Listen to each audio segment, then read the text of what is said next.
So I decided to watch The Warrior Nun. That was a big mistake. I feel like Warrior Nun is like how to make the worst chosen one character 101. Like, it's a step-by-step playbook. And you guys know I hate disliking female characters if I don't have to, but Maron. I was just like so deeply frustrated by this show, by Ava, by the mythology, and just the way that a show that is only 10 episodes long can feel like a 26 episode CW season. Like, how?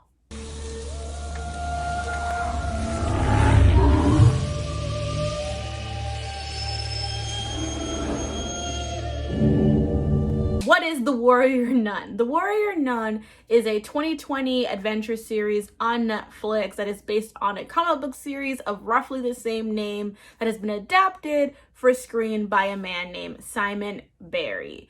It stars Alba Baptista as Ava, a quadriplegic woman who is brought back from the dead after the halo of an angel is put into her back.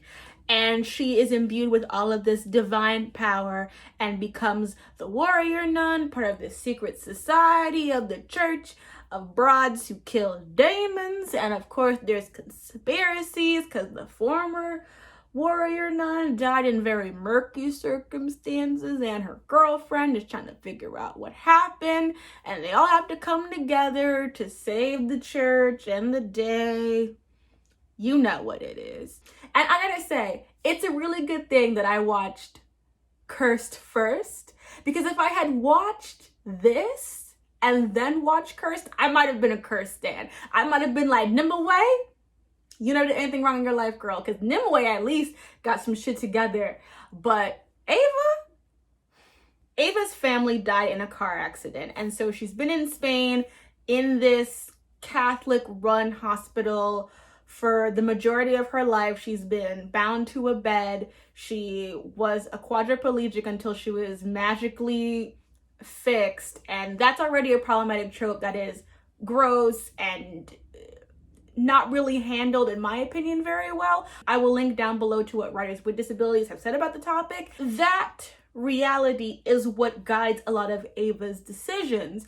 However, it guides her to a point where it stops the plot from moving forward. Ava is, she gets these amazing powers and she's instantly, walking around, meeting cute boys, doing with friends, and that's all well and good. Then when the nuns are like, hey girl, you got this superpower, you got this responsibility, I do expect her to have a moment where she's like, yo, I just got these new powers, buck up off me, I need to go have fun, I need to go get some. And, do what I got to do, right? Understand all of that. However, that can only go on for so long. Okay, Kirsty Swanson, when she became the Slayer in that 1992 Buffy the Vampire Slayer movie, she went from being a cheerleader to the Slayer in 86 minutes.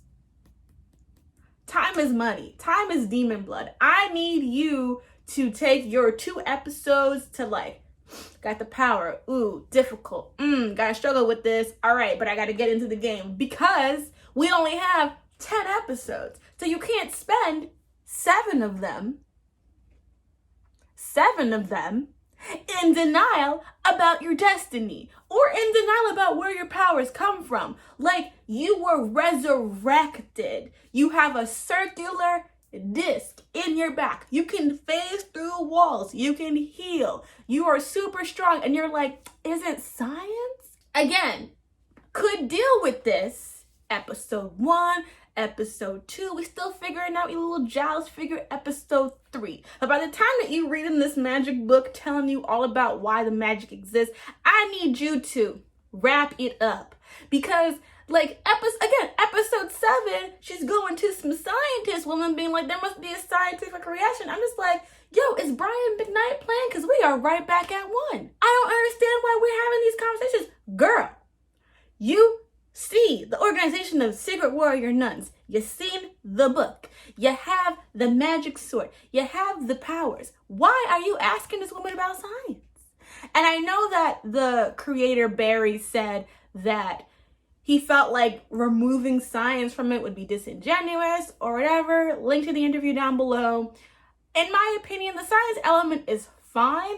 It's just that, like, the fact that Ava is in episode 7 looking to science for a solution just feels like she's going backwards when she should be going forward. And that's very aggravating as a viewer. It's also very aggravating, and I think it's just a chosen one trope in general, when she's the least competent person in the room. And it's added on because here's the thing, the cast of the show is very diverse. You have an Asian woman who's a lesbian, Sister Beatrice, the best character, shout out to her, she's great. You have Lilith, who's played by a Colombian Spanish actress, half Colombian, half Spanish actress. She's awesome, shout out to her. You have Shotgun Mary, played by a black woman with whoever was greasing her parts, you were doing work, girl, because them shits looked shiny and well maintained. Curse could use some of that braiding technique. That's all I'm gonna say.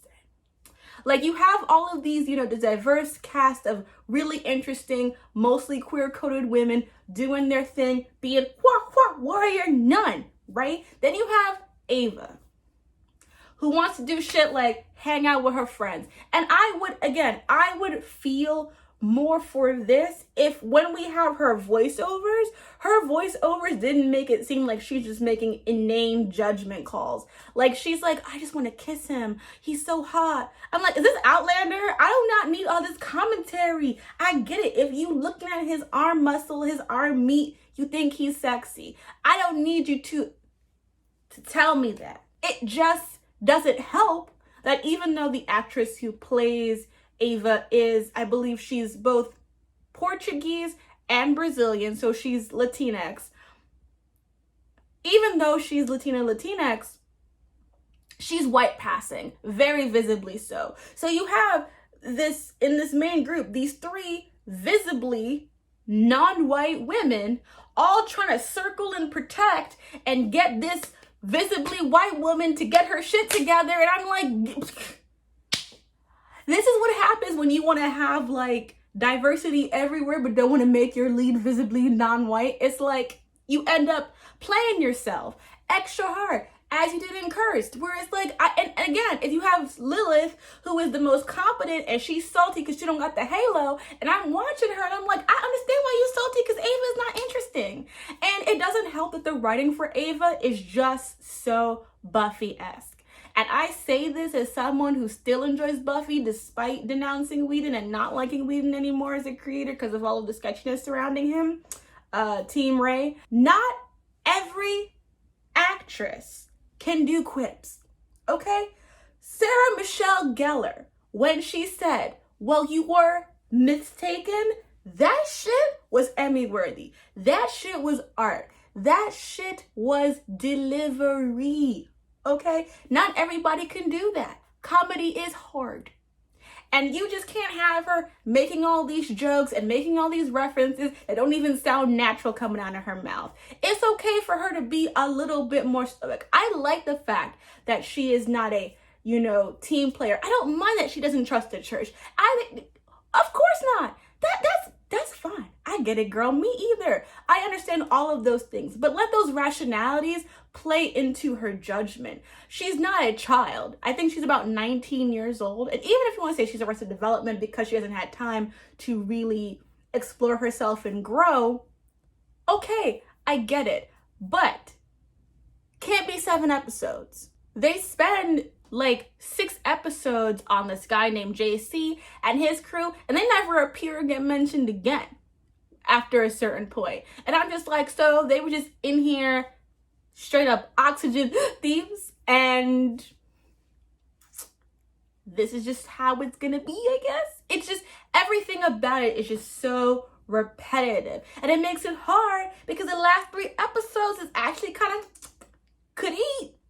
And what's worse is that if you know anything about television, genre, if you have even, just an iota of common sense, you already know what's going to happen. Church, corrupt, nailed it. Angel might be not good person. Cool, got it. Not so shocking. The Giles character, not really a good guy. Ooh, a little bit spicy, but again, not a reach. The evil priest that everyone thought was evil is a red herring. Like it. Shout out to Freddy from Pup Named Scooby-Doo. Red herring, got it.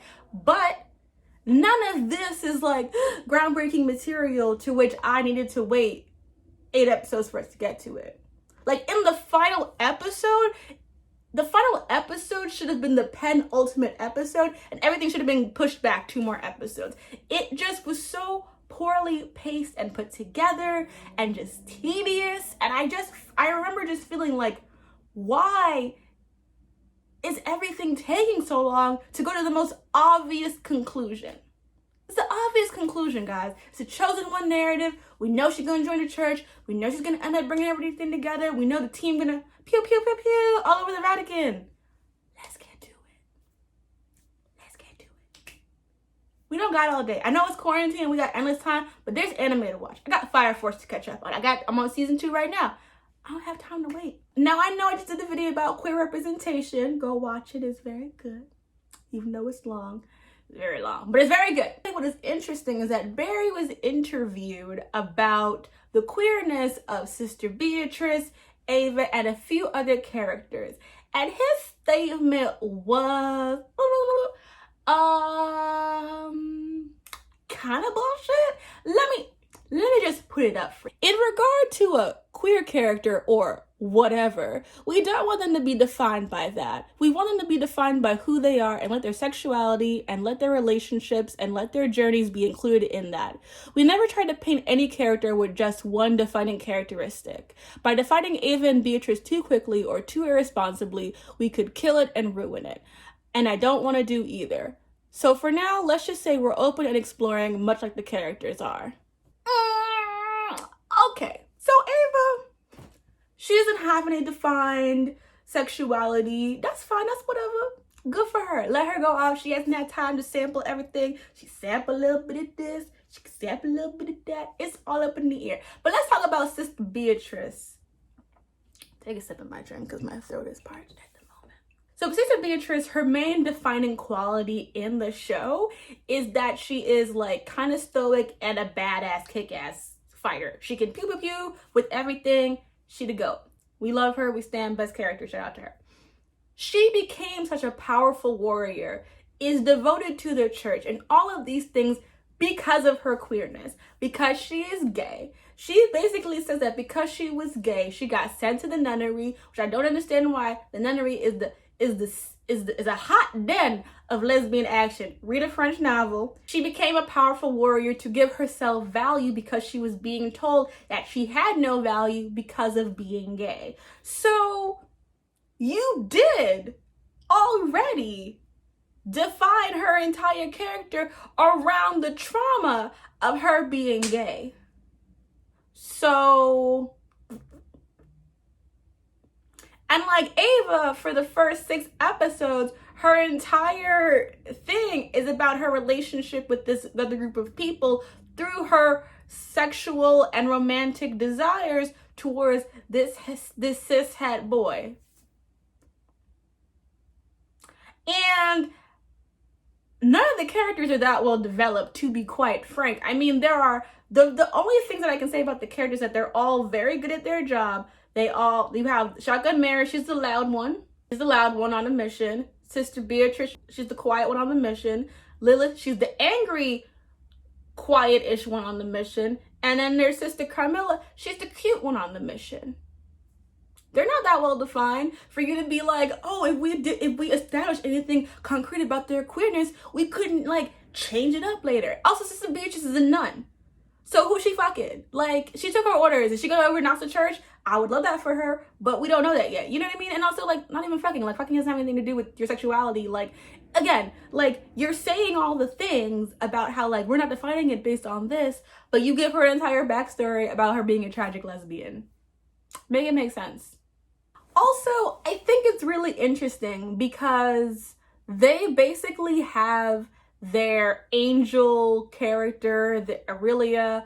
Ariella is a Spanish noblewoman whose land was stolen by the Moors and takes up the, she takes up the cross for the church during then. And they don't get into no details about it, but you know me, as a Tudor slut, I know about this time period called the Reconquista. This is when problematic warrior queen Isabella Castile is on the scene because she's doing some disgusting shit.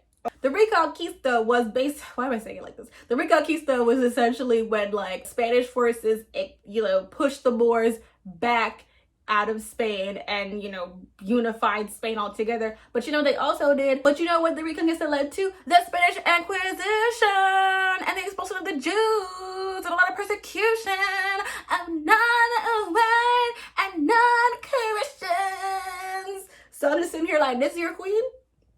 This your hero? This your angel god person? Now, in the original comic, because I did do my TV trope slurs, apparently she was like a Valkyrie who turned away from Odin and to Christ, which, is a less problematic depiction, but I guess they wanted to get that little, realism. Plus, the show takes place in Spain, so I guess they wanted to do that instead.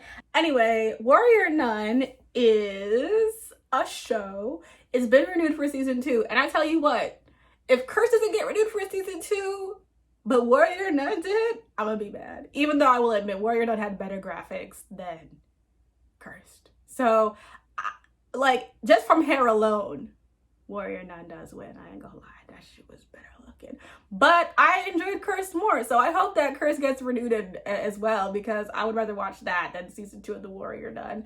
I just felt like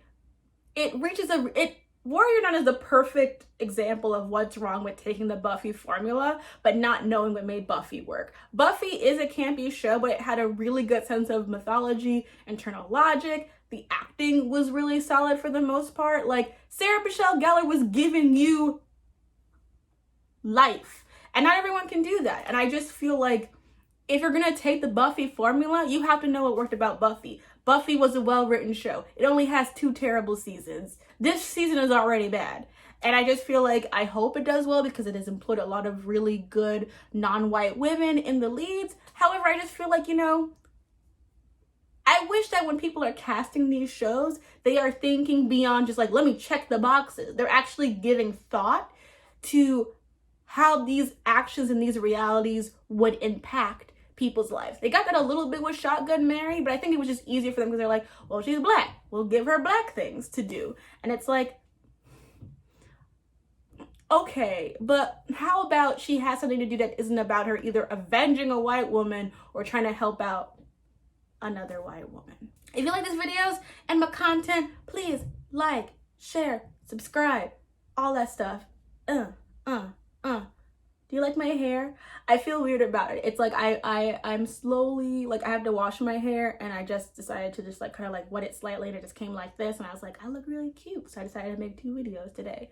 I'll say the saddest thing that happened to me in quarantine was realizing I wasn't 4C. The colonizers got me again.